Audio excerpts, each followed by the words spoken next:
Buenas tardes. Acá seguimos con nuestro bloque internacional del día de hoy. Adrián Salvucci. ¿Qué tal, Enrique Romero? Hoy es jueves 29 de septiembre del 2016. Y vos sabés, Enrique, qué bueno sería poder poner algo parecido a lo que están poniendo los americanos, que en la televisión en Estados Unidos están poniendo faltan 41 días, 17 horas, 15 minutos para las elecciones. Si pudiéramos tener un reloj previsor que nos dijeran faltan tantos días, tantas horas y tantos minutos para que se inicie la Tercera Guerra Mundial en serio.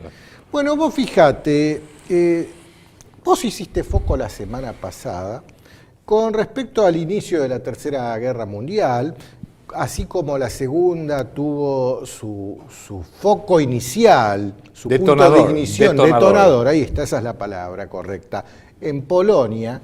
Mira, desde Polonia, hoy lo que están diciendo, según lo publica el sitio Sputnik el 24 de septiembre, Europa se hace de la vista gorda ante la posibilidad de la Tercera Guerra Mundial.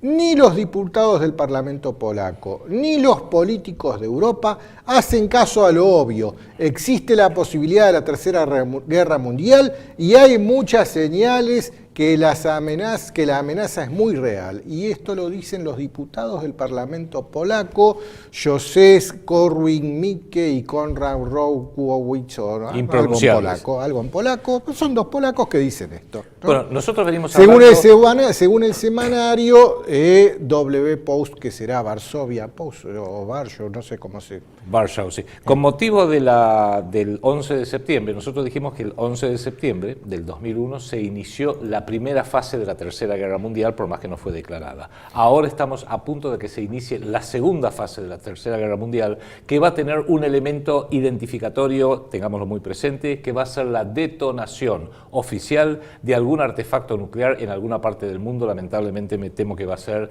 o en Europa o en propio Medio Oriente. Pero fíjate vos que este diputado Korwin-Mikke dice: la televisión polaca habla de los problemas del aborto, de la fertilización in vitro, y no ven la amenaza del inicio de la Tercera Guerra Mundial, que en la actualidad es lo más significativo que le va a pasar al mundo, y muy especialmente a la pobre Polonia, que en su historia le han pasado por encima desde Oriente y desde Occidente una y otra vez, también como informamos en el programa la semana pasada, si mal no recuerdo, que dijimos, la invadió Alemania desde el oeste, y le invadió la Unión Soviética desde el este. Por supuesto, la historia solamente rescata la invasión desde el oeste, pero también fue invadida desde el este por la Unión Soviética.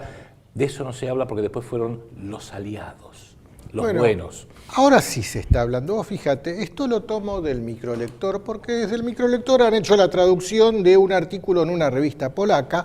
Ponémelo en pantalla. Polonia desplaza en secreto fuerzas especiales a Donbass, que pueden provocar un conflicto internacional.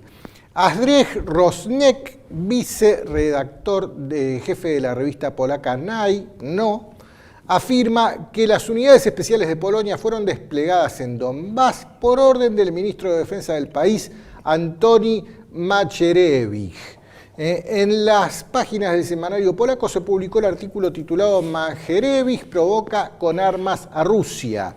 En el texto el autor asegura que por orden del ministro de Defensa de Polonia, 18 polacos de las fuerzas especiales pertenecientes a una unidad militar se dirigieron a Donbass bajo la dirección de un oficial de contrainteligencia militar. Actualmente se encuentran a 80 kilómetros de la línea de frente. Bueno, ok, están haciendo movimientos de tropas los polacos, por un lado. Y acá te pongo otra más, también del microlector, porque ellos hacen las traducciones de distintos medios internacionales.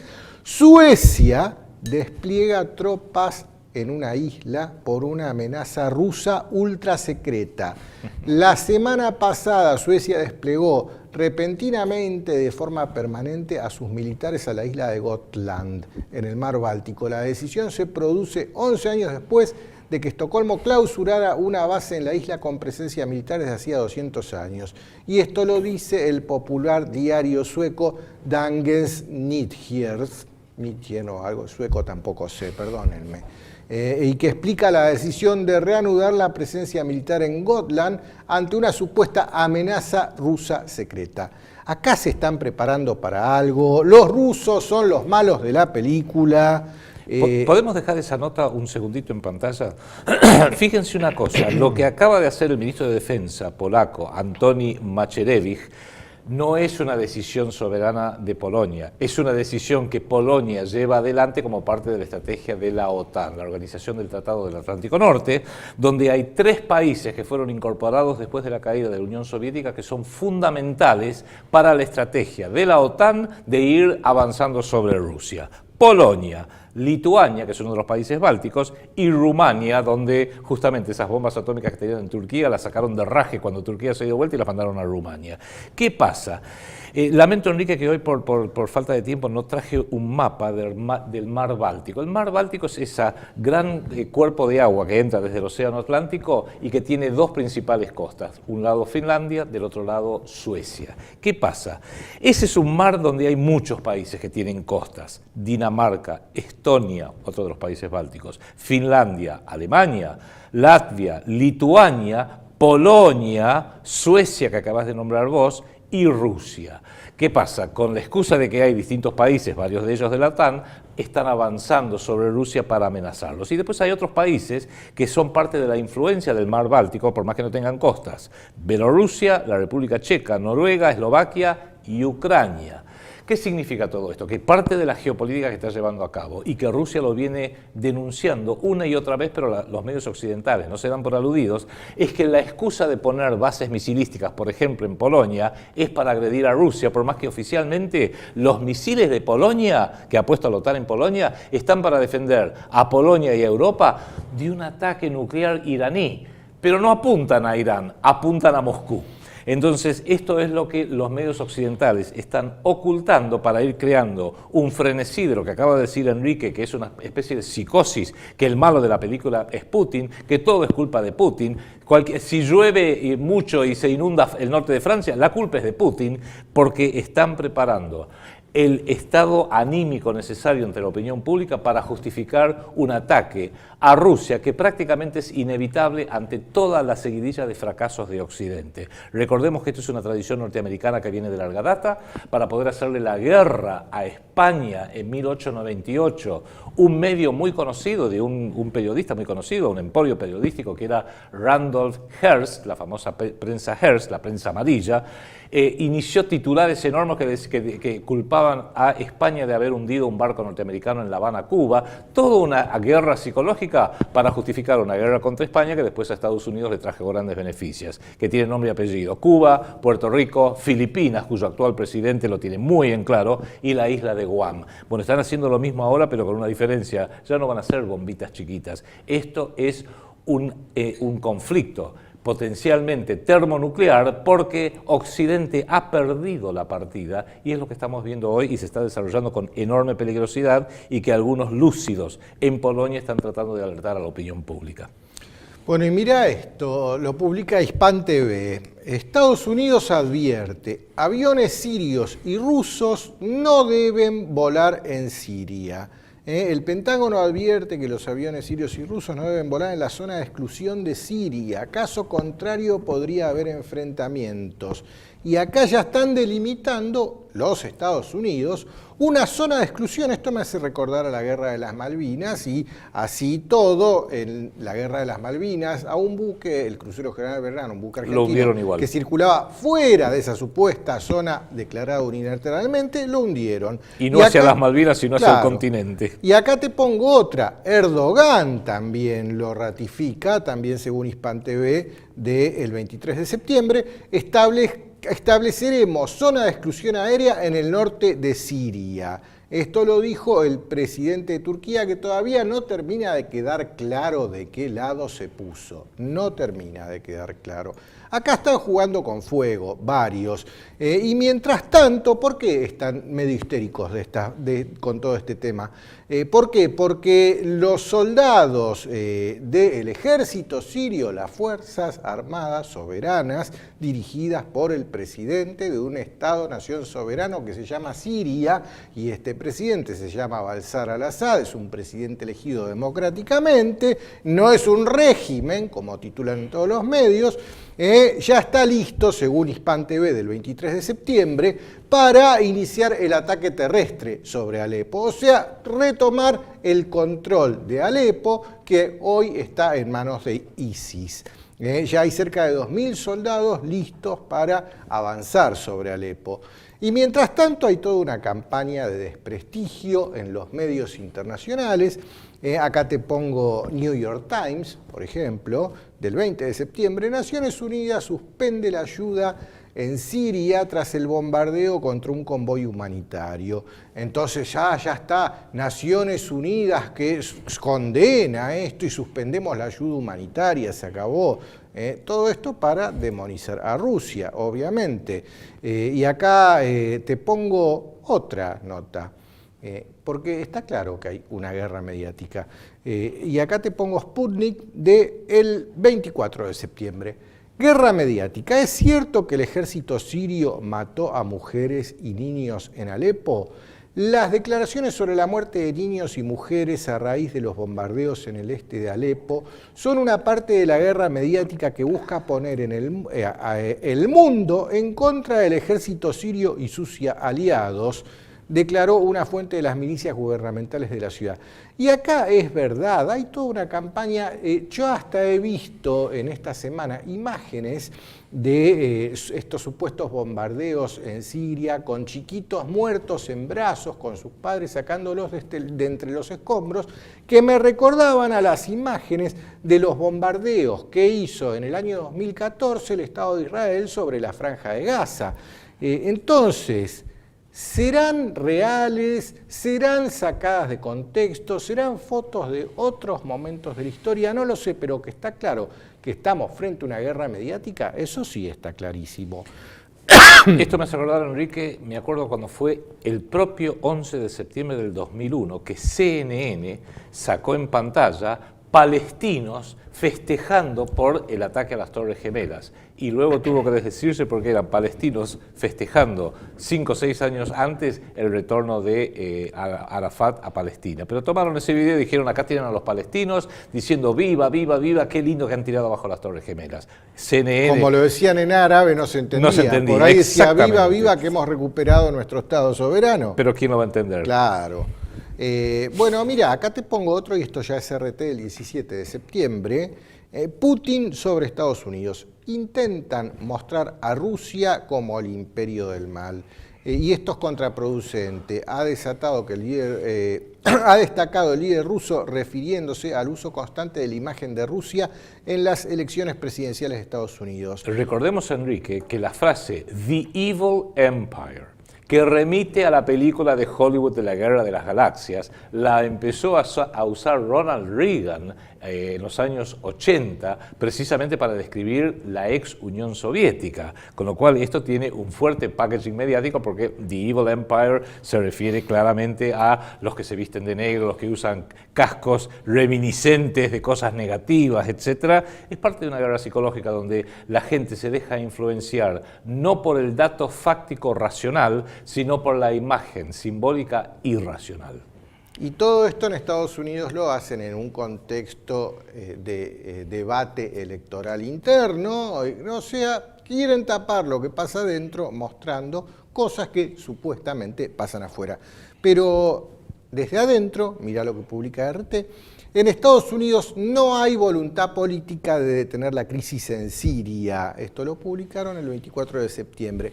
En el marco de la Asamblea de la ONU, RT ha entrevistado en exclusiva al representante permanente de Siria ante la ONU, Bashar al-Jafari.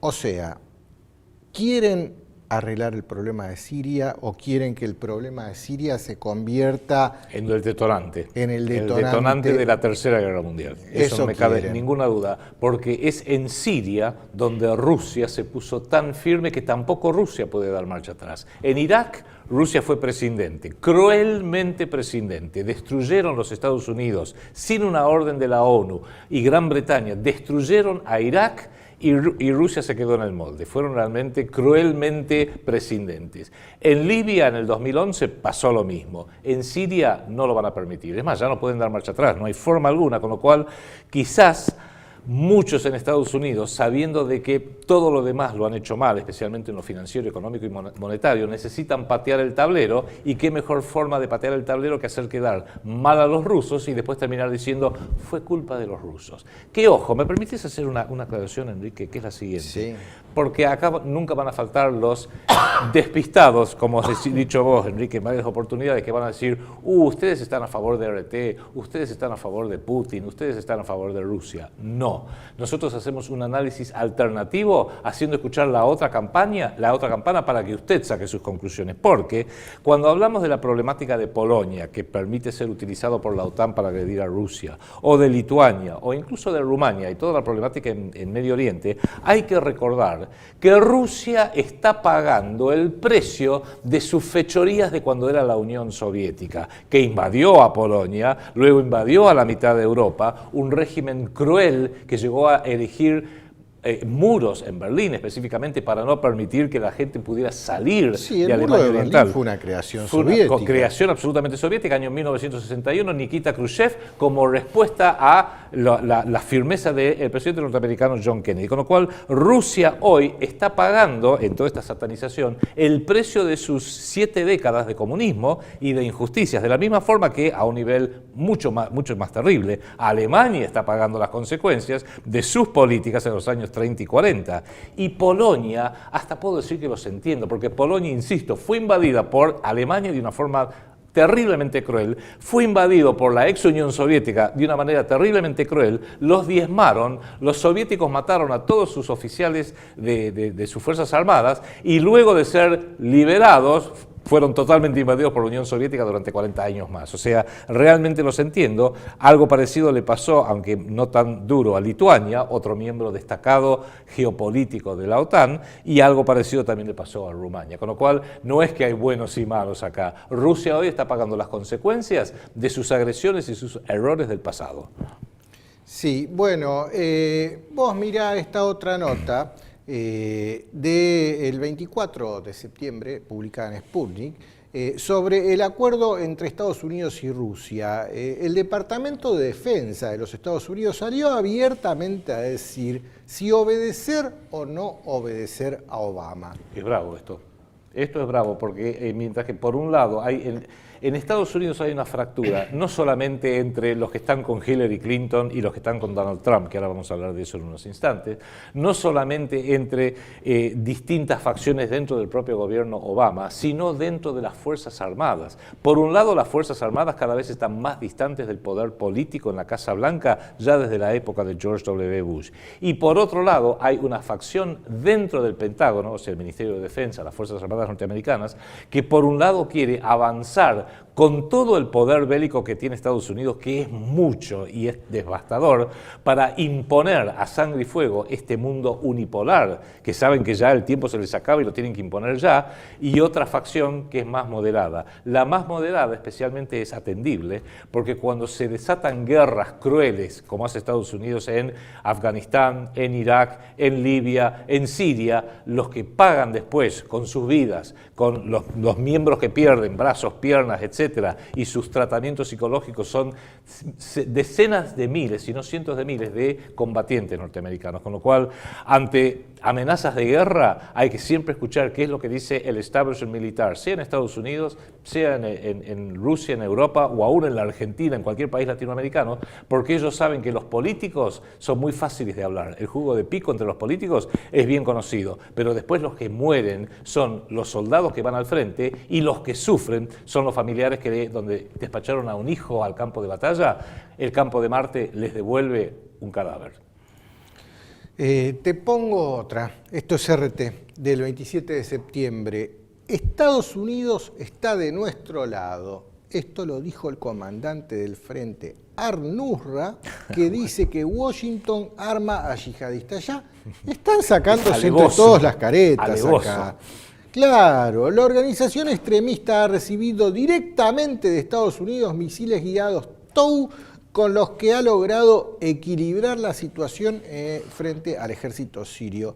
Por eso Ya la está semana todo pasada, claro. la semana pasada Estados Unidos por error bombardeó a las tropas sirias que con armamento ruso estaban combatiendo a ISIS. No nos dimos cuenta y ISIS dijo gracias Estados Unidos. O sea, que quede claro, esto es un tema que sí rescato de Donald Trump. Donald Trump dijo directamente, Hillary Clinton y Barack Obama crearon ISIS, financian ISIS, entrenan a ISIS y le dan toda la cobertura que necesita ISIS para poder ser lo que hoy es y para haber crecido hasta donde ha crecido. Y es Rusia, específicamente, junto con el gobierno de Siria, que es la principal víctima, la que está combatiendo realmente a ISIS. Con lo cual, esto es real.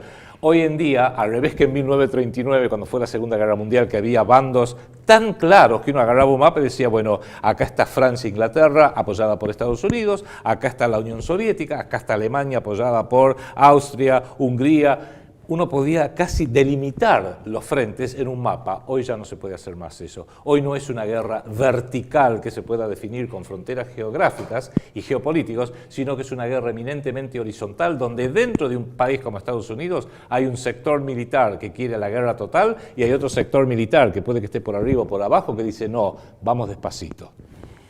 A ver, si hay grupos terroristas actuando en el mundo, hoy los más destacados son ISIS y este frente al-Nusra, que para mí es todo lo mismo. Son los herederos de Al-Qaeda. Claro, a ver, no son dos cosas que trabajan separadamente, es todo lo mismo, subvencionados por los mismos grupos de poder y con los mismos objetivos.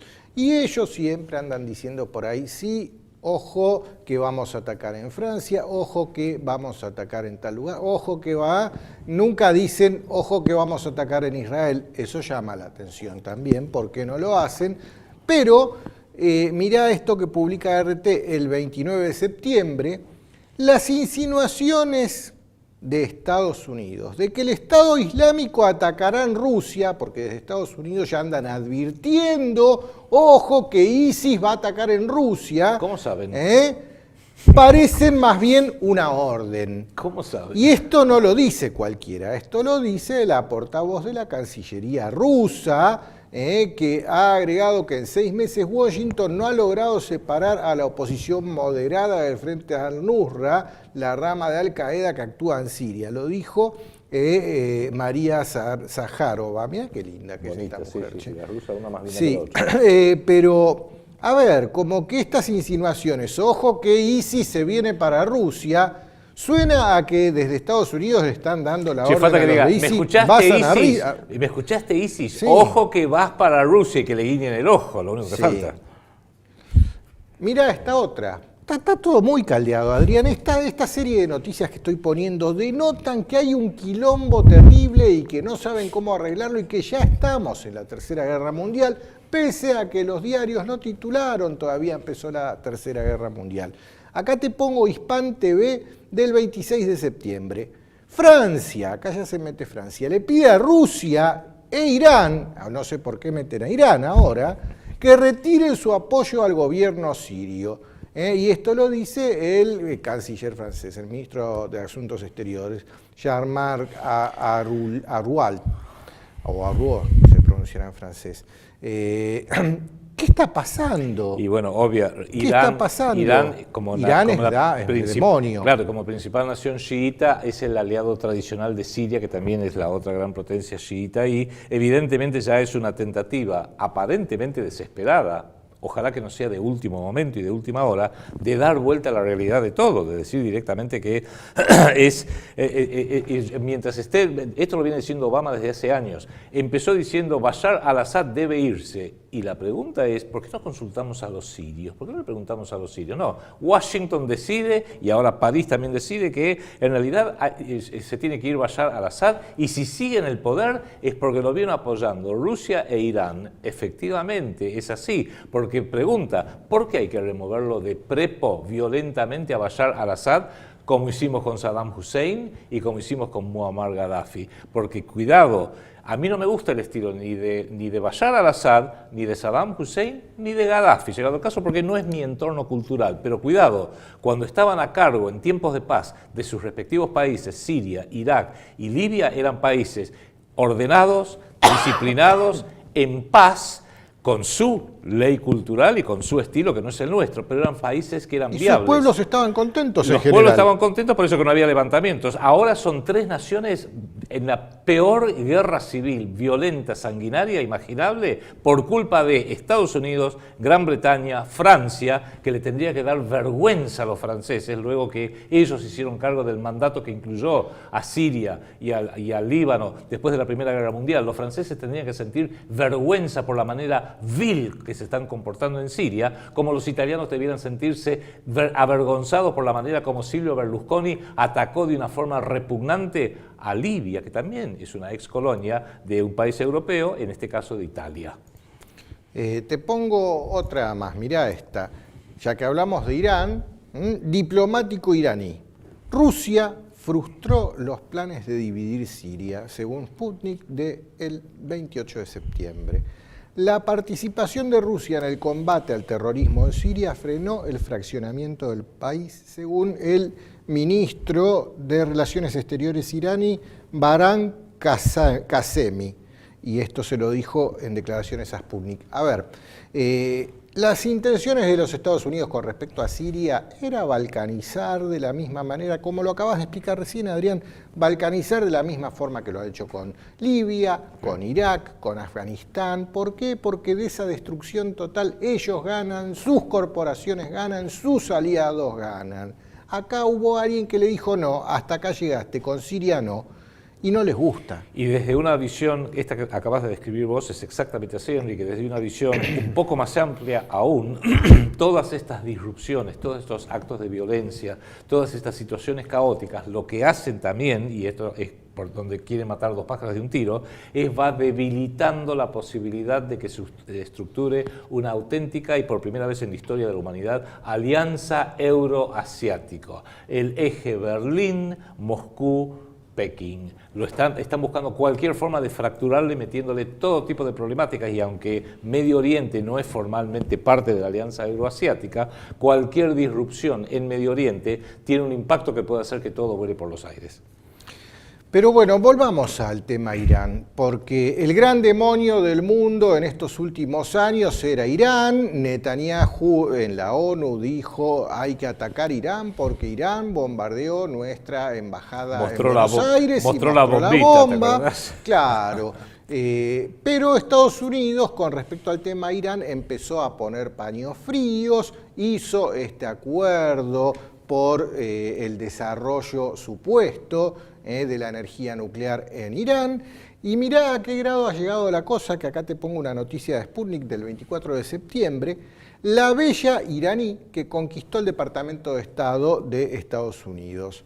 La nueva portavoz del Departamento de Estado de Estados Unidos, Sahar Nourouzadeh, tiene raíces iraníes. Che, hoy me están haciendo pronunciar cada apellido. Difícil, Conozca cómo a partir de ahora cambiarán las relaciones entre Washington y Teherán. El nombramiento de esta mujer en un puesto de tan alto nivel significa que Washington está buscando a profesionales que le ayuden a entenderse con las autoridades iraníes y mejorar las relaciones con Teherán. Sí, porque aclaremos una cosa, y lo puedo decir con conocimiento de causa porque yo me crié en Estados Unidos y tengo una vinculación profesional casi permanentemente con ellos. Si hay un país que aún sus niveles dirigenciales son ignorantes del resto del mundo, son los Estados Unidos.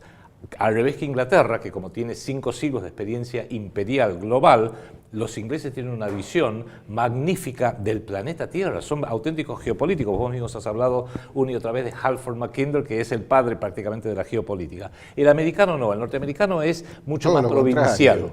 Es mucho más provincial. Para ello es Estados Unidos, que es el ombligo, y el resto del mundo, que se hablan otros idiomas raros, etcétera, etcétera. Con lo cual, parte del problema de Medio Oriente no es la ignorancia, solamente la ignorancia de las dirigencias norteamericanas respecto de la problemática de Medio Oriente, chiitas y sunitas, wahabitas en el caso de Arabia Saudita.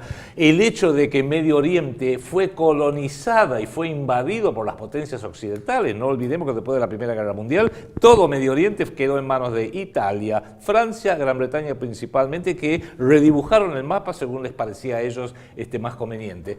Con lo cual, en definitiva, tengamos presente que ese desconocimiento que vemos en los máximos niveles dirigenciales de Estados Unidos respecto del resto del mundo, imagínense al pueblo. Les voy a contar una anécdota que lo vi hace poco en la televisión, Enrique. Salió, este es un programa cómico, salió un señor por la calle a decirle, ¿usted cree que debemos, a preguntarle a la gente, debiéramos invadir a Wijikistán? Inventaron un país, no existe Wijikistán. Sí, el presidente Obama dijo que hay que invadir Wijikistán y la mayoría contestaron, sí, si son terroristas, estoy de acuerdo, hay que invadir y hay que destrozar Wijikistán. O sea, estaban si son todos, terroristas. Claro, estaban todos bregando para que las Fuerzas Armadas norteamericanas, poderosísimas, destruyeran Wijikistán, que ni siquiera existe en el mapa. Bueno, te pongo más noticias. Acá ya del lado europeo, todos opinando de lo mismo. Acá un alto abogado, un alto oficial de la Corte de Justicia Europeo dijo que Hamas debe ser quitado de la lista negra del terrorismo. Pero esto es muy importante porque parte de la acción psicológica que viene llevando Occidente desde hace ya décadas en torno al conflicto ahora sí entre palestinos e israelíes es que Hamas, junto con Hezbollah, Hamas es el gobierno de la Franja de Gaza, Hezbollah es la fuerza armada que se creó para defender a los refugiados palestinos en el sur del Líbano, que debieron salir de Palestina debido a los actos de terrorismo de Estado perpetrados, por ejemplo, por Ariel Sharon en los años 80. Todos hemos oído hablar de las matanzas de los campamentos de Sabra y Shatila, por ejemplo. Se forma Hamas, que tiene un apoyo enorme de palestinos, pero Estados Unidos, Israel, arrastrando a Estados Unidos y a la Unión Europea, dijo Hamas y Hezbollah son organizaciones terroristas. Y ya quedó, son organizaciones terroristas. Incluso la destrucción de la sede de la AMIA en Buenos Aires dicen que se hizo por orden de Irán a Hezbollah, para que Hezbollah volara. Hasta ese punto llega la locura de esta gente. Y acá es donde hay que diferenciar. Justamente cuando son organizaciones de combate o de defensa o de lucha que no le gusta a Estados Unidos, la Unión Europea e Israel, son organizaciones terroristas. Cuando son organizaciones que sí le gustan a Estados Unidos, por ejemplo, el Ejército de Liberación Sirio, por ejemplo, el Ejército de Liberación de Libia, que lucharon en contra de Bashar al-Assad y de Muammar Gaddafi, esos son luchadores por la libertad, esos tienen otro nombre. Cuando hablamos históricamente de grupos terroristas sionistas, como el grupo Stern o el grupo de Irgun Zwei Leumi, eran terroristas, pero no. Eran luchadores por la independencia, luchadores por la libertad. Es tan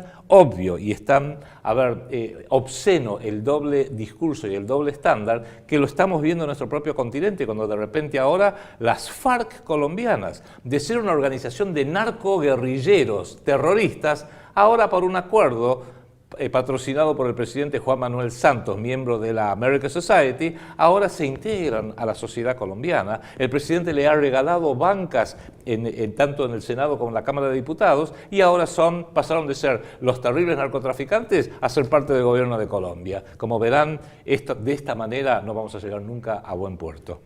Bueno, mirá, acá te pongo más. Seguimos en Medio Oriente, ahora a Colombia ya vamos a llegar. Netanyahu tacha de ingratos a los que critican su acuerdo con ayuda militar a Estados Unidos. Acá esto lo publica Sputnik el 18 de septiembre. El primer ministro israelí Benjamín Netanyahu afirmó que hoy las críticas al acuerdo de ayuda militar firmado entre Estados Unidos e Israel hace unos días muestra una clara ingratitud. Bueno, gran parte de esa crítica no es del resto del mundo, sino es dentro de Estados Unidos, porque estamos hablando de 38.000 millones de dólares que va a salir de los bolsillos de los contribuyentes norteamericanos para seguir sosteniendo al Estado de Israel contra toda otra fuerza que quiera obligarlos no a que desaparezcan ni nada por el estilo, obligarlos a sentarse en serio en la mesa de negociación para reconocer a los palestinos el Estado soberano que le viene negando desde hace 70 y pico de años. Mientras Netanyahu hablaba en la Asamblea General de la ONU, y esto no sale en los principales medios mundiales, esto lo tapan también, que no se enteren que están pasando estas cosas, acá te lo publica Hispan TV. Cientos de judíos protestan ante la ONU contra Netanyahu. Hispan TV del 24 de septiembre. Judíos y ahí ortodoxos. tenés la foto. Cientos de miles de judíos ortodoxos se manifiestan en Jerusalén en protesta por los planes del régimen de Israel para obligarlos a servir en el ejército. Estas fotos del año 2014. A ver, dejemos esa foto un momento, porque es del año 2014. Es muy elocuente por lo siguiente: el sionismo, o sea, el movimiento político fundamentalista para crear el Estado de Israel y luego avalar el Estado de Israel impuesto en Medio Oriente, impuesto digo porque fue quitándole la tierra tradicional de los palestinos para crear el Estado de Israel, nace como un movimiento de izquierda, ateo, por allá por los años fines del siglo XIX y principios del siglo XX. Teodoro Herzl, el mentor, y lo mismo Leon Pinsker, los dos mentores del sionismo, eran ateos, no eran militantes religiosos. Por eso cuando dicen que ser antisionista es estar en contra de la religión judía, de ninguna manera. El sionismo nace como un movimiento político,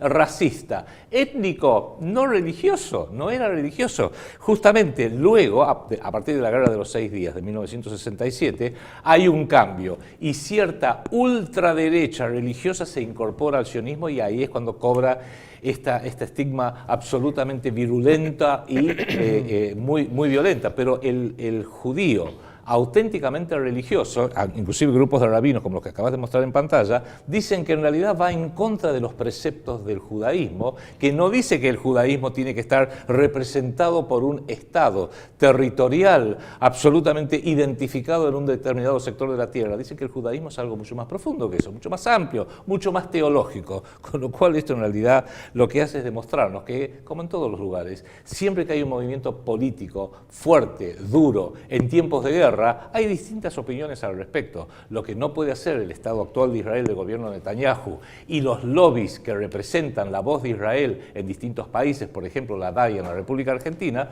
es querer censurar cualquier opinión que quiera analizar esta problemática política dentro del Estado de Israel, que no solamente afecta a israelíes, afecta a todo Medio Oriente, y en el caso específico de la Argentina nos afecta particularmente porque el primer ministro Netanyahu quiere usar a la Argentina como una excusa para seguir agrediendo a Irán por la voladura de la AMIA.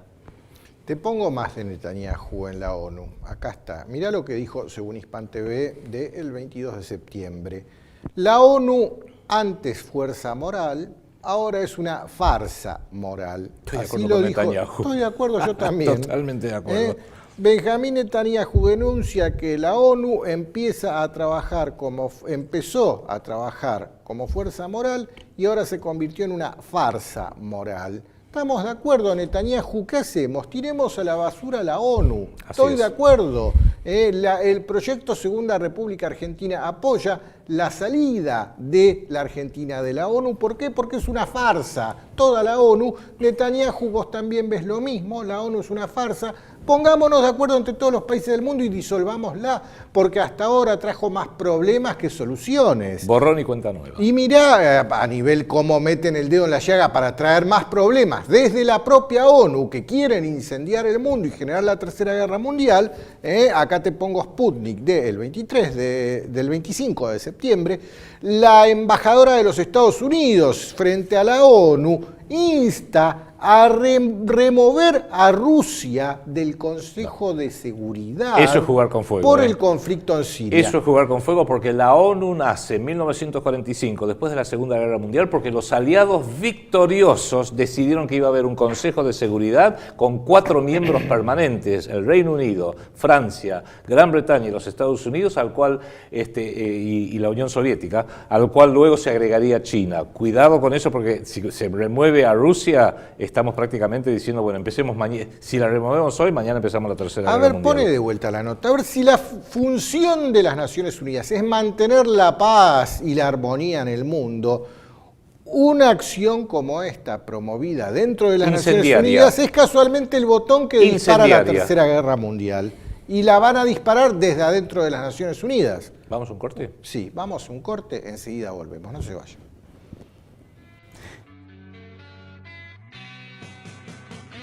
Hola, soy Marcos Parada, del Proyecto Segunda República. Quiero invitarte este jueves 29 de septiembre a las 13 horas a escuchar nuestro programa semanal, en el cual compartiremos una entrevista realizada a Ricardo Iorio, un soldado de la patria que no calla verdades. Con toro y pampa, armé la impronta, iluminando así el costado imaginario del encuentro.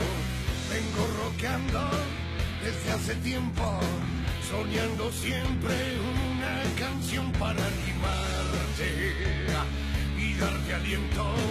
La melodía quiere llevar lo bueno y lindo de estar contento.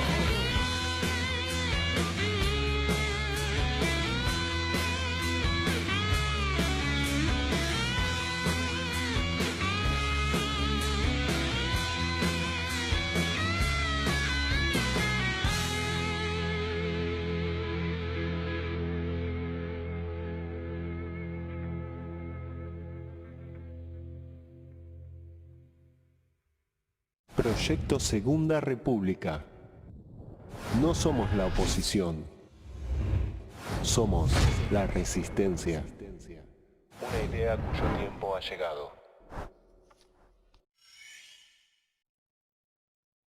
Colonialismo financiero mundial, vampiros y buitres. El nuevo libro de Adrián Salvucci desenmascara los mecanismos del sistema de deuda pública. Colonialismo financiero mundial, vampiros y buitres. Disponible en mercadolibre.com.ar.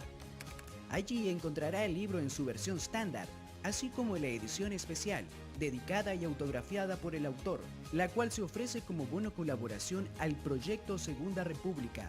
Colonialismo financiero mundial, vampiros y buitres, de ediciones PSR.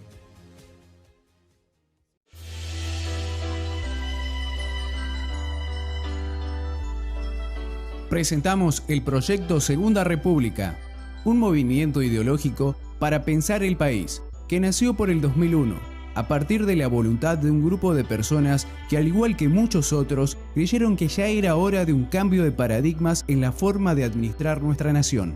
Los que adherimos a esta iniciativa componemos una comunidad de argentinos que comparten el deseo de terminar con las malas prácticas del gobierno que nos mantienen sometidos y en constante desventaja ante el resto del mundo.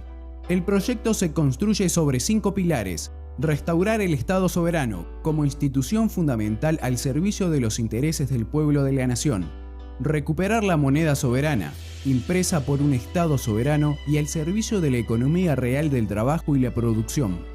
Rechazo del concepto de deuda financiera. Tenemos que saber cuánto debemos, a quién y por qué.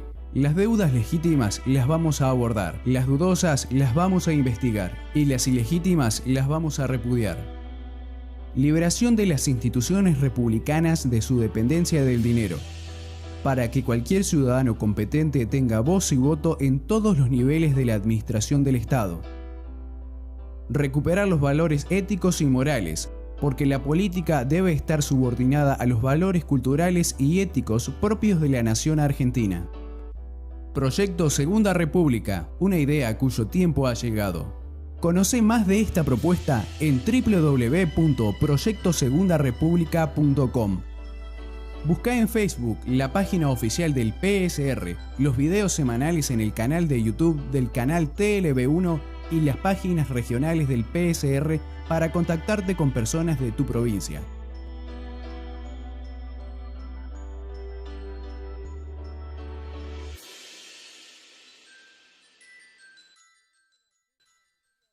Un libro infaltable para todo argentino es la nueva obra del doctor Juan Gabriel Lavaqué sobre el último gobierno peronista. Lo puede adquirir en Mercado Libre, en los datos que van con este video, y ahí sí lo va a poder saber de alguien que vivió la experiencia de lo que fue el último gobierno democrático hasta el 24 de marzo de 1976. El último gobierno peronista del doctor Juan Gabriel Lavaqué.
¿Querés ayudarnos a seguir creciendo? Seguinos en todas nuestras redes en internet.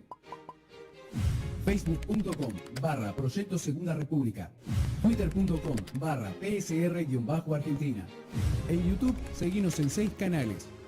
Canal TLB1, el canal de Adrián Salvucci, el canal de QQ, videos PSR, revisionismo PSR y defendamos la Patagonia. Proyecto Segunda República, una idea a cuyo tiempo ha llegado. Proyecto Segunda República. No somos la oposición. Somos la resistencia. Una idea a cuyo tiempo ha llegado. Bueno, en la primera parte de este bloque internacional hablábamos de la farsa de la ONU. Netanyahu mismo lo dijo, la ONU es una farsa. Ahora la ONU está advirtiendo, según El Economista de España, esto lo publican el 22 de septiembre, alerta sobre una tercera fase de la crisis financiera que desatará una oleada de impagos de la deuda. O sea que viene la Tercera Guerra Mundial también con crisis financiera. La vamos a pasar bomba acá en el mundo, en este planeta, con la guerra y la crisis financiera juntas. Y como se viene la guerra, hay bancos que van tomando posiciones, se van preparando y van al lugar donde más van a ganar, obviamente. Y si hay alguien que sabe cómo ganar mucho, pero mucho, cuando hay guerras en el mundo y desde hace siglos, son los Rothschild. ¿Te parece? Yo creo que sí. Mirá esto que publica Sputnik el 25 de septiembre. Los Rothschild acceden al mercado estadounidense. El banco más antiguo de Gran Bretaña, Rothschild & Co., dio el primer paso en dirección hacia Wall Street al anunciar la apertura de una sucursal en Chicago. Como director general de la nueva entidad fue nombrado Eric Hirschfield, ex gerente de dónde. A ver, ¿de dónde pueden ser alguien que Goldman Sachs. Goldman Sachs. No sé por qué Ahí fue una está. intuición, Enrique. Goldman Sachs. Siguen posicionándose los Goldman Sachs Boys de acuerdo a la eventual crisis financiera que está por desatarse inminentemente, según desde las Naciones Unidas nos están alertando. Según una estrategia Rothschild. Vos sabés que un solo comentario me gustaría agregar en esto. De lo que vos mencionaste recién que salió en El Economista de España, quiero leer una parte que es realmente de una elocuencia total. La ONU, hablando de esta alerta que hacen las Naciones Unidas, que recién indicó Enrique Romero, la ONU pone de manifiesto cómo las experiencias del pasado demuestran que si buena parte de la deuda empresarial en mora es elevada y denominada en moneda extranjera, como en Latinoamérica por ejemplo, tiende a ser trasladada a los balances públicos, incrementando así el riesgo de una crisis soberana. Ustedes, los que son argentinos, se acuerdan cómo Domingo Felipe Cavallo, bajo un gobierno militar, nacionalizaba la deuda de las empresas privadas. Y acá lo está diciendo la propia ONU también, las Naciones Unidas, que parte del problema es que la deuda privada de las grandes corporaciones, a través de esos laberintos de ingeniería financiera, terminan recalando en manos del Estado para que lo pague el pueblo y se transforma en deuda soberana, como fue toda la crisis bancaria del 2008, donde la gran deuda de las inversiones tóxicas que hicieron los bancos privados, como Goldman Sachs, por ejemplo, o como Rothschild en Inglaterra, encontraron un camino para que se transformaran en deuda pública y lo pagaran los imbéciles de los trabajadores de Estados Unidos, Gran Bretaña y el resto del mundo. Tengámoslo presente porque esto no lo está diciendo cualquiera, lo está diciendo la ONU. Bueno, hay un sitio que se llama Neon Needle. Sí, no sé qué es. No, pero vos fíjate, este sitio publica el 21 de septiembre, Rusia se une a Hungría y prohíbe la entrada al país de los Rothschild. Brillante. Acá se refiere a los Rothschild como institución, obviamente, no como en Estados Unidos, que los dejan entrar. Y te pongo otra de alerta digital. La fecha de esta noticia es del 21 de septiembre. Si es elegido presidente, Donald Trump llevará al multimillonario George Soros a los tribunales por alta traición a Europa y a los Estados Unidos. ¿Qué está pasando con estos personajes? Ya ¿Asomaron demasiado la cabeza? Sí, ojo una cosa, si lo pongo a Donald Trump acá, y lo pongo a George Soros acá, el poder que tiene real, político y geopolítico Donald Trump es así. Y el poder que tiene el nuevo CEO, Chief Executive Officer, de los unipolares es enorme, así, con lo cual dudo mucho, por más que pudiera llegar a haber buenas intenciones por parte del potencial presidente de Estados Unidos, Donald Trump, que pueda mover ni siquiera este dedito en contra de George Soros, porque cuando George Soros decide que a un jefe de Estado hay que aplastarlo, aunque sea el de Estados Unidos, lo logra. Bueno, pero fue el debate presidencial la semana pasada, y Trump no hizo una buena performance. Fue vergonzoso. La verdad que fue vergonzoso. El debate fue hace 2 días, en realidad. Fue vergonzoso. No hubo contenido alguno. No hubo un análisis de los temas que realmente debieran preocupar a Estados Unidos y al pueblo norteamericano. No hubo un análisis de esto que dijimos al principio, que alertaban parlamentarios polacos, de que estamos a punto de entrar en la Tercera Guerra Mundial. No hubo nada sustancial que pudiera explicarle al pueblo norteamericano si ha de votar por Trump o por Hillary. Donald Trump se pasó todo el debate diciendo, miren qué mala que es Hillary por esto, esto, esto y esto. Y Hillary se pasó todo el debate diciéndole, y miren a Trump qué malo que es por esto, esto, esto y esto. Los dos son paupérrimos, deplorables. Y para colmo, los grandes medios que quieren que gane Hillary, CNN, lo vi el debate, a los 3 minutos dijo, las encuestas dan 27% el debate lo ganó Hillary Clinton, lo ganó Donald Trump, 62% que ganó Hillary Clinton. ¿Cómo hizo para saber eso? Bueno, mira, pero volviendo al tema Israel y la relación que pueda llegar a tener con el nuevo gobierno de los Estados Unidos, las promesas de triunfo de Donald Trump prometen que va a restaurar las relaciones con Israel. Bueno. No queda clara la postura de Trump con Israel. Para nada clara. Es muy ambiguo cómo se está planteando Trump. Y acá desde Sputnik, el 24 de septiembre, se preguntan por qué la gente ama tanto a Trump. Durante los últimos 30 o 40 años, la población blanca, pobre y poco educada de Estados Unidos se ha sometido al desdén de los blancos ricos, así que los primeros deciden dar respuesta a ese menosprecio y votan por Trump.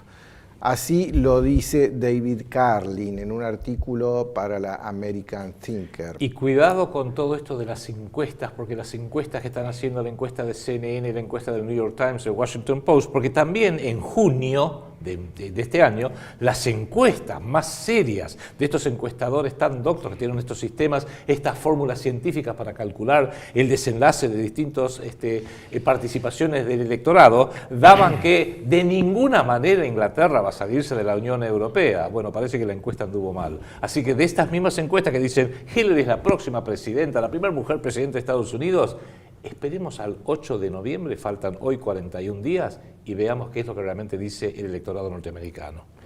Mira, a mí en lo personal Trump no me cae bien, me parece muy egocentrista, me parece medio payasesco todo, pero mira esta nota de La Nación del 28 de septiembre, Trump se queda solo, ningún expresidente de Estados Unidos lo votará. Entonces, si no lo van a votar ninguno de los expresidentes de Es lo Estados mejor Unidos, que le puede pasar. yo lo votaría. Lógico, no lo va a votar George W. Bush, no lo va a votar Bill Clinton, es nuestro hombre. No lo va a votar Bush padre. No lo va a votar, no lo va a votar Carter. Es nuestro hombre. No lo va a votar ¿quién más? No queda otro. No queda son otro. esos 4. Bueno, vivos, ¿no? Vivos. Sí, todos los demás se murieron. Pero, a ver, está bueno. Entonces, imagínense que digan, a ver, cuando el Proyecto Segunda República se candidatee en serio, usted va a leer las noticias que al PCR, a Romero, a Salvucci, a Suárez Pinto, no lo apoya Menem, no lo apoya Dualde, no lo apoya Cristina y no lo va a apoyar Macri. Avanti sí, con tutti, ¿eh? Claro. Desde el otro lado del océano, a ver, el oráculo mismo predice, según The Economist, Hillary es la ganadora después del primer debate presidencial. Ya The Economist se jugó y está diciendo que va a ser la ganadora Hillary. Yo lo vi el debate, me dio mucha pena. Le dejó 10 veces Hillary picando la pelota en el arco a Trump para que meta el gol haciendo así, y el tipo nada. No es casualidad eso, se autorreferencia, no, porque mis inversiones, porque yo tengo propiedades, porque yo soy... Y ella lo único que tenía para escarbar es que no presentó sus declaraciones juradas de impuestos, siendo él un ciudadano civil sin ninguna participación previa en el Estado. Ninguneó a una ex Miss Universo, claro. Una cosa paupérrima. Sí, horrible. El debate... Horrible. Terrible. Mirá esta otra noticia de la información. El New York Times respalda a Clinton por su experiencia, intelecto y coraje. Qué mal que está el New York Times. La verdad que si ve esto en Hillary, Dios mío. Después, bueno, Poroshenko, el presidente de Ucrania, también salió a darle el presidente apoyo. Golpista de Ucrania. Sí, poneme en pantalla esta nota de Sputnik del Bueno, 25 una mujer de que estuvo a los besuqueos con Henry Kissinger es totalmente consistente y coherente que ahora diga, y Poroshenko está conmigo y yo estoy con Poroshenko. Y eso a los rusos es una luz roja en el tablero grande como una casa, ¿eh? Sí, y acá te pongo una nota de color. Esto lo señaló Benjamin Fulford. De ahí salió esta captura de pantalla. Ponela en la pantalla. Agrandala un poquito más que ocupe la pantalla completa. Hillary Clinton se dice que murió cuando estaba bajo tratamiento médico en el Hospital Médico Montefiore. Y así lo anunciaba la cadena de televisión ABC en Estados Unidos. Metieron la pata mal. O metieron la pata o dijeron algo que no había que decir, o estamos frente a algo raro, pero esto me recuerda mucho a esa periodista de la BBC que mientras tenía a sus espaldas en directo la Torre 7 del World Trade Center, ella anunciaba que ya había sido demolida la Torre 7 del World Trade Center. Se adelantó en el guión que media fue hora preparado. Se adelantó media hora para ese guión. Inmediatamente la sacaron del aire y algo pasó, pero... ¿será una situación similar esta? Porque esto es la cadena ABC. Che, ¿estaremos percibiendo un guión, un mega guión de una farsa electoral? Es algo raro, llama la atención, no podemos dejar de mencionar esto. Llama la atención, estemos atentos a cosas así. Y por otro lado, ya que vos recién hablabas de encuestas, hay un profesor, un académico que se llama Alan Lichtman, que nunca se equivocó en sus predicciones acerca de quién va a ganar las elecciones, según lo publica RT del 24 de septiembre. Un profesor que nunca se ha equivocado pronostica quién ganará las elecciones y dice que va a ganar Trump. Y bueno, te da una serie de puntos por los cuales él hace esta predicción. Pero bueno... no sé, quién va a ganar lo vamos a saber en 41 días. 41 días. Saliendo de estas noticias, te pongo otra noticia que ya tiene que ver con nuestro continente sudamericano, y esto lo queremos pasar porque permanentemente nos llegan mensajes de que hablemos de Colombia, Mucho para decir de Colombia no tenemos porque no conocemos mucho la realidad de Colombia.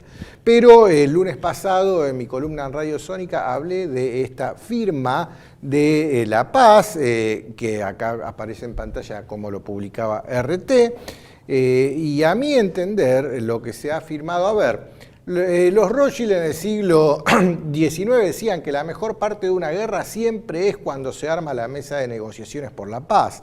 Acá lo mismo, la mejor parte de toda esta guerra que hubo fue la negociación por la paz. ¿Qué habrán negociado en esta paz? No sé. Vos sabés, Enrique, por una cuestión de trabajo, justamente esta semana estuve en Colombia, en Bogotá, para ser exacto, y aproveché para interiorizarme un poco del tema en el diario El Tiempo, que es el principal diario de Colombia, y algunos medios más.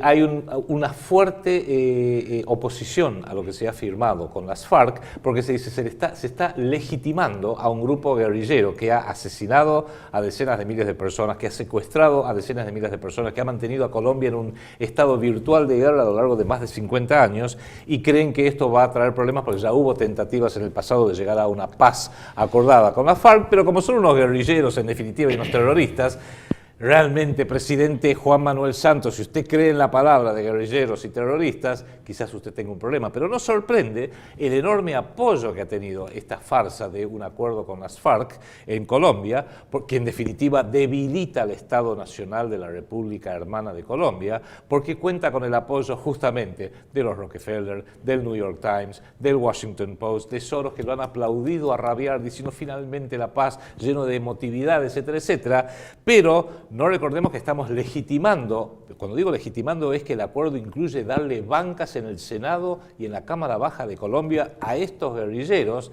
pero claro, Juan Manuel Santos es miembro desde hace ya más de una década de la American Society, la misma que nos enchufó a nosotros a elegir entre Scioli, Macri y Massa. Esa misma American Society de David Rockefeller y John Negroponte y William Rose del Banco City, bueno, colocaron al presidente de Colombia, que se llama Juan Manuel Santos, que sale de ese riñón. De manera que yo diría, nadie puede saber lo que va a pasar en el futuro, pero es un muy mal augurio para Colombia y un muy mal ejemplo para toda Latinoamérica y todo el mundo cuando un gobierno legalmente constituido negocia y cede ante terroristas guerrilleros como las FARC. Vos fijate, a esta firma de la paz viajó Macri, según está acá en La Nación, y también Socialdemocracia pura. Viajó Massa, según está acá en Clarín. No sé Massa de qué la jugaba, sí, Massa, ¿no? Pero no tiene seriedad. Pero bueno, esto es un poco lo que señalé en la radio el lunes pasado. Vamos a poner Tenemos el link. que analizar cuál fue el origen de las guerrillas en Sudamérica, en el continente sudamericano. Este origen de las guerrillas tuvo que ver durante los años 60 con la avanzada soviética sobre nuestra región, en la cual querían imponer la ideología marxista-leninista. La cabeza de playa era Cuba, obviamente por una cuestión idiomática, tal vez y cultural, y desde Cuba se fomentaba y subvencionaba todas las incursiones de guerrillas marxistas-leninistas en el continente sudamericano. El foquismo del Che Guevara. La historia ya la conocemos todos. Acá en la Argentina, el epicentro estaba en la provincia de Tucumán, que esta guerrilla marxista-leninista se había prácticamente apoderado de la provincia de Tucumán. Una de las pocas cosas que hicieron bien los dictadores que usurparon el gobierno en la Argentina en los años 70 fue lograr vencer en el campo de batalla militarmente a estas guerrillas armadas que habían tomado la provincia de Tucumán y estaban dispuestas a secesionarla de la Argentina. La han vencido en aquel momento en el campo militar. Esto en Colombia no sucedió. Y tampoco sucedió en Perú, tampoco sucedió en Bolivia, pero en Colombia el problema se fue agravando con el paso de los años, hasta que llegó la caída del muro de Berlín, la implosión de la Unión Soviética, y todas estas guerrillas marxistas-leninistas quedaron huérfanas. Y al quedar huérfanas, empezaron a ver qué hacemos y encontraron un hermoso negocio muy lucrativo y que ciertas agencias del gran país del norte tenían mucho interés en promover, hablando especialmente de la CIA y de la DEA. Y el MI6 de Inglaterra. Claro, entonces se dedicaron a otro negocio, el de la droga, y ahí fueron muy prósperos y estas narcoguerrillas, devenidas en narcoguerrillas, tomaron mucho poder, mucho protagonismo y han prácticamente cooptado una gran parte del territorio de Colombia, y por eso Colombia tenía un altísimo riesgo de secesión. El narcoestado colombiano, FARC, y del otro lado, resto de Colombia. Todo esto promovido de Estados Unidos. Hasta que empezaron también a perder protagonismo cuando a partir del siglo XXI empezó a surgir un nuevo competidor en escena, que era el narcoestado mexicano, afianzado en el sur de México, y que como proveedor de droga hacia los Estados Unidos le resultaba mucho más cercano que Colombia, que hasta en ese entonces era lo más cercano. Alguien dijo, el día que ustedes, estadounidenses, dejen de consumir cocaína, nosotros, colombianos, vamos a dejar de producirla. Pero eso no sucedió y hoy se firmó esa mesa de paz. Entonces, volviendo al tema, si la gran oportunidad de los negocios, ya lo decían los Rothschild del siglo XIX, está cuando se firma la mesa de negociaciones de paz, y ahí tenemos que sentarnos todos a la mesa a ver qué tajadas sacamos. Hoy, ¿Qué tajada habrán sacado estos narcotraficantes globales de la paz que se acaba de firmar en Colombia? Y la ampliación de lo que acaba de decir Enrique lo va a encontrar en el link que vamos a dejar con este programa, en los detalles de este video, de la nota que preparó específicamente para Radio Sónica el lunes pasado. Sí. Bueno, vamos a ir terminando el programa. Sí, sí. ¿Vos querías hacer algún comentario? No, ya está. Listo. Hay un tema que sí me gustaría redondearlo de lo que venimos hablando ya en varios programas desde hace varias semanas y que vamos a seguir tocando, que se refiere al revisionismo. El proyecto Segunda República se declara total y profundamente revisionista en su enfoque, porque creemos que es una buena gimnasia para la mente del militante del proyecto Segunda República en Argentina y fuera de Argentina, cuestionar prácticamente todo y exigir saber la verdad del pasado, por ejemplo. Hablamos no solamente del revisionismo de la propia historia, en el caso de Argentina es un revisionismo muy acalorado que ha hecho surgir discusiones, sino muy especialmente del revisionismo histórico mundial, del mundo moderno, del mundo contemporáneo, siglo XIX, siglo XX, siglo XXI. Lo hacemos dentro del marco de que siempre decimos de que jamás nos callamos cuando debemos hablar, que el militante del PCR llama a las cosas por su nombre y que por sobre todas las cosas pensamos con el cerebro propio y no con el cerebro ajeno. Entonces yo quiero ir a lo largo de distintos programas, ir mencionando algunos conceptos. El primero que nos afecta muy especialmente a los argentinos es que nosotros, el proyecto Segunda República, no acepta que nos impongan los dueños del mundo unipolar a sus enemigos como si fueran nuestros. Me explico. Dentro del marco de la historia mundial contemporánea se pretende imponer de que enemigo de la humanidad y por ende también enemigo de toda Latinoamérica y de la Argentina son Alemania, Italia y el Japón por los gobiernos que tuvieron durante la Segunda Guerra Mundial hasta que fueron finalmente derrotados. Sin embargo, como argentino, esto lo digo y creo que todos los argentinos se van a relacionar con esto, Alemania y el pueblo alemán, Italia y el pueblo italiano, del cual yo mismo desciendo, Salvucci, y Japón y el pueblo japonés, en la Argentina, y creo que en el grueso de Latinoamérica, han sido comunidades pacíficas, constructivas, que han aportado mucho a nuestros respectivos países, a la Argentina, sin pedir ni exigir nada a cambio. Es más, en momentos de crisis, cuando ellos eran perseguidos después de la Segunda Guerra Mundial, hasta los hemos recibido con brazos abiertos. Ahora, ¿qué pasa? Los aliados de la Segunda Guerra Mundial, que supieron tener más capacidad de violencia física que Alemania, Italia y Japón, si no, no los hubieran derrotado en el campo militar, nos dicen que no, que ellos son los buenos, Gran Bretaña, Estados Unidos, Francia y la ex Unión Soviética, y los malos eran Italia, Alemania y Francia, Italia, Alemania y Japón. Yo personalmente y el PCR no aceptamos eso, porque fíjense una cosa, de la misma forma que ni Alemania, ni Italia, ni Japón agredieron a la República Argentina, sin embargo, sistemáticamente la República Argentina fue agredida por los buenos. Nos agredió Gran Bretaña en 1982 en la Guerra de Malvinas, apoyado militarmente por Estados Unidos, nos agredió la ex Unión Soviética, según lo que acaba de decir Enrique Romero hace unos instantes, la ex Unión Soviética promoviendo todos los movimientos guerrilleros que en los años 60, 70 y 80 llevaron a la Argentina a una guerra civil, con muertos, con heridos,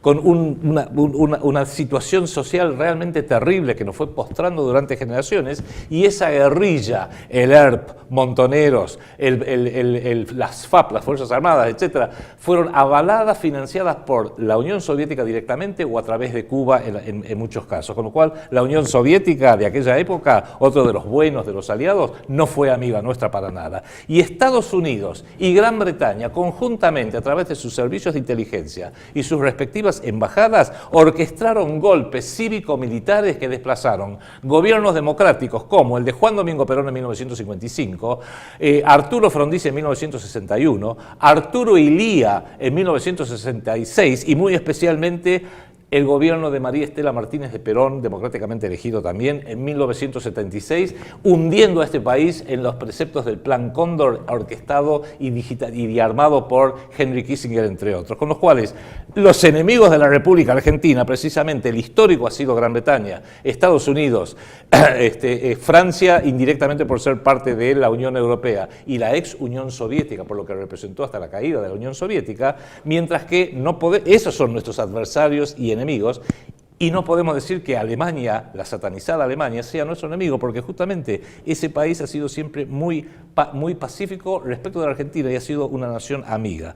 Con lo cual, sí rescatamos que hay una guerra psicológica permanente emanada, entre otros lugares, de las usinas de guerra psicológica de Hollywood, en las usinas de los grandes medios que promueven películas llorosas, documentales noveladas, grandes opinólogos que tienen muchísima cámara y muchísima prensa para recordarnos una y otra vez lo mala que fue Alemania, Italia y Japón, y lo buenos que son los ingleses, los norteamericanos, los franceses y aún la ex Unión Soviética, para aquellos que se suscriben con las ideologías de izquierda, cuando nosotros decimos nuestra realidad es otra. Yo entiendo a los franceses que no les gusten los alemanes, perfecto. Entiendo que en Francia, en Bélgica, en Holanda, en la propia Alemania y Austria, esté prohibido investigar a fondo qué es lo que realmente pasó en la Segunda Guerra Mundial, con las terribles persecuciones que se dieron de muchos pueblos distintos, algunas de las cuales sí fueron perpetradas por Alemania, porque ellos fueron actores directos. Francia lo sufrió con una invasión que duró 4 años, una ocupación que duró 4 años por parte de Alemania, y los alemanes lo han sufrido porque perdieron la guerra, así que flaco, perdiste la guerra, marche preso. Lo entiendo, para europeos. Pero en mi continente y en mi país, de ninguna manera. No voy a aceptar los mitos impuestos por los victoriosos de la Segunda Guerra Mundial y que esos victoriosos que hoy están postrando a mi nación Argentina tengan que decir, no, pero ustedes son los buenos, los malos eran los otros, por más que los otros nunca nos atacaron. Y en el caso de Italia me siento personalmente afectado porque yo soy descendiente de italianos y yo no veo que la población, la comunidad italiana o la comunidad española, por ejemplo, o la comunidad alemana o japonesa en mi país, que son importantes y son bastante numerosas, sean comunidades que generan problemas, que generan desavenencias, que generan conflictos. Todo lo contrario, son naciones alemanes, italianos, españoles, japoneses que se han fusionado dentro de, ¿qué es esto que llamamos la argentinidad?, para convivir de una forma pacífica y armónica con el resto del país. Si hay comunidades en la República Argentina que están permanentemente generando conflictos, generando problemas,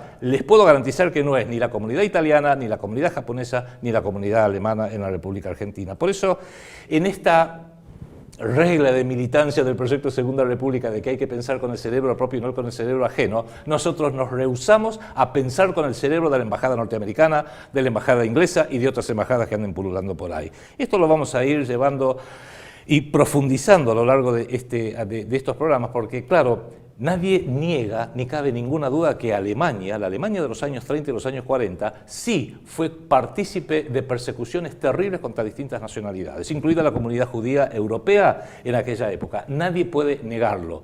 Uno puede cuestionar de que se le dé un branding específico y se lo describa con un término teológico, holocausto, mientras que todas las demás matanzas son genocidios, casi ninguneándolos y dándole solamente a una suerte de excepcionalidad. Eso lo podemos debatir, como mínimo, permítame que lo debata, especialmente cuando un relevante intelectual norteamericano, él mismo miembro de la comunidad judía, como es el profesor Norman Finkelstein de la New York University, ha escrito un libro y ha dicho, lo que pasa que acá hay que diferenciar entre lo que fue el auténtico sufrimiento de las comunidades judías en Alemania y en toda Europa, que fueron reales sufrimientos, que fueron persecuciones muy injustas a manos del Tercer Reich alemán, por un lado, y lo que él denomina la industria del holocausto, que es aprovechar el sufrimiento de las poblaciones judías durante la Segunda Guerra Mundial, después de 1945, para generar apoyo diplomático, apoyo militar, apoyo financiero a favor de un Estado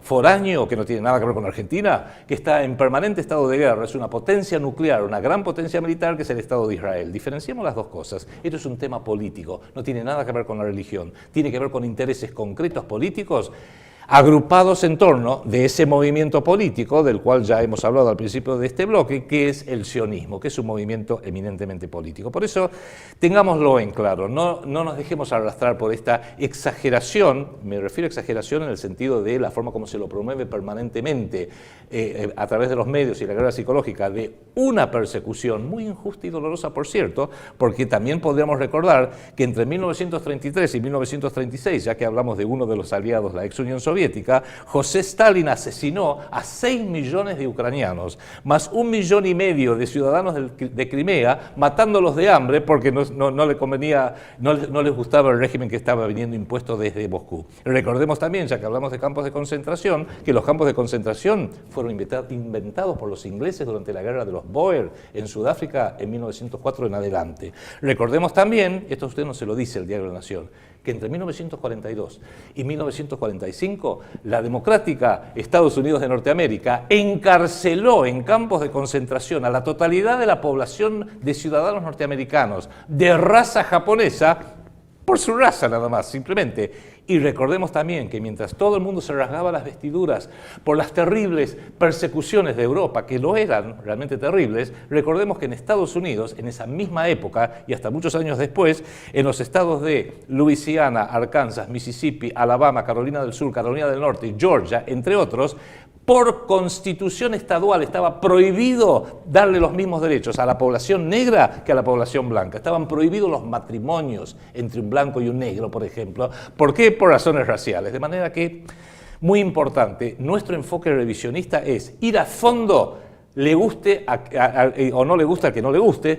por un lado, ir a la verdad y también tener presente que uno no puede juzgar lo que ocurrió en los años 20, 30, 40, 50 del siglo pasado con los cánones del mundo moderno. Porque si empezamos a juzgar a todos los países por nuestros cánones de hoy en día, conceptos de democracia, de derechos humanos, de no discriminación, etcétera, etcétera, del 2016, juzgamos a cómo se comportaron todos los países hace 50, 60 años, no queda ningún títere en pie, con cabeza. Tengámoslo presente eso, porque de la misma forma que se puede criticar de forma muy dura a los regímenes que perdieron la Segunda Guerra Mundial, la misma crítica podemos hacer respecto de los que ganaron la Segunda Guerra Mundial con un factor mucho más terrible, y con esto cierro, que es el siguiente, que en definitiva los regímenes que ganaron la Segunda Guerra Mundial, como la ganaron, han tenido más tiempo para seguir perpetrando genocidios, matanzas, han asesinado a cientos de millones de personas, y no en 1943, 44, 45, 46, como nos quieren hacer o convencer las llorosas documentales y películas emanadas de Hollywood, sino en 2003 en Irak, 1,5